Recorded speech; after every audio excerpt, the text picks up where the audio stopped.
तो दोस्तों आज हम पढ़ने वाले हैं स्ट्रक्चर ऑफ एटम और वैलेंसी के बारे में। तो चलिए शुरू करते हैं।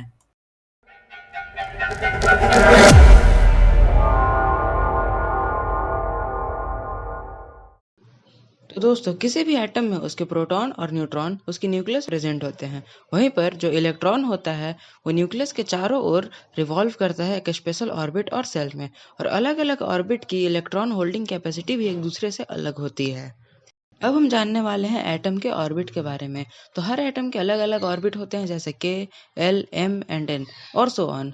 और हर ऑर्बिट की इलेक्ट्रॉन होल्डिंग कैपेसिटी भी अलग अलग होती है। और कौन सा ऑर्बिट कितने नंबर ऑफ इलेक्ट्रॉन को होल्ड करेगा उसके लिए हम 2n² फार्मूला का यूज करते हैं, जहां पर n equal to number of orbit है। तो आखिर कौन सा सेल कितने नंबर ऑफ इलेक्ट्रॉन्स को होल्ड करता है, इसके लिए हम 2n² फार्मूला का यूज करने वाले हैं। इस तरह से के सेल में 2 इलेक्ट्रॉन, एल सेल में 8 इलेक्ट्रॉन, एम सेल में 18 इलेक्ट्रॉन और एन सेल में 32 इलेक्ट्रॉन्स होते हैं। तो चलो जानते हैं वैलेंसी के बारे में।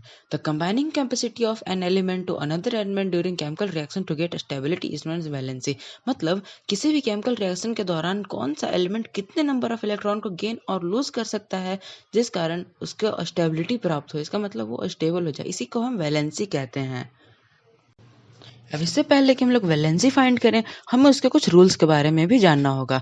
तो अगर किसी भी इलेक्ट्रॉन के आउटर मोस्ट सेल में 4 या उससे कम इलेक्ट्रॉन हो तो एज इट इज वो उसकी वैलेंसी हो जाती है। लेकिन अगर उसके number of electron outermost shell में 4 से ज़्यादा हुए तो हम उसे 8 से सब्ट्रैक्ट करते हैं और जो रिजल्ट आता है वो उसकी वैलेंसी हो जाती है।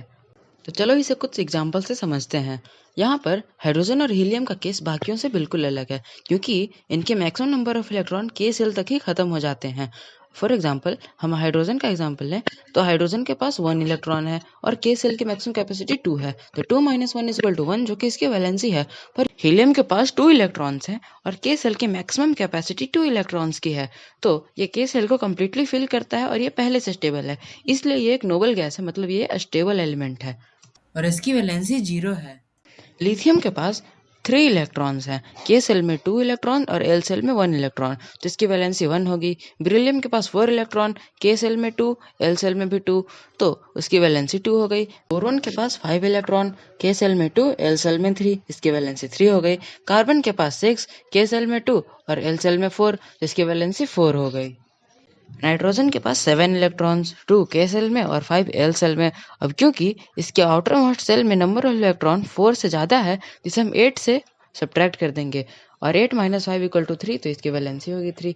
उसी तरह से ऑक्सीजन के पास 2 इलेक्ट्रॉन के सेल में और 6 इलेक्ट्रॉन एल सेल में, तो 8 - 6 = 2 और इसकी वैलेंसी हो गई 2। फ्लोरीन के पास 9 इलेक्ट्रॉन, 2 के सेल में और 7 एल सेल में और 8 - 7 = 1, इसकी वैलेंसी हो गई 1। और नियोन एक नोबल गैस है क्योंकि 2 इलेक्ट्रॉन इसके के सेल में है और 8 इलेक्ट्रॉन एल सेल में, जो कि कम्प्लीटली अपने सेल्स को फिल करते हैं, इसलिए 8 - 8 = 0 और इसकी वैलेंसी 0 हो गई। ये एक नोबल गैस हो गया। आई होप आपको आज की वीडियो से कुछ सीखने को मिला होगा। अगर आपको वीडियो अच्छा लगा तो वीडियो को लाइक करना, चैनल को सब्सक्राइब करना मत भूलिएगा। तब तक मिलते हैं किसी और वीडियो में। Good bye.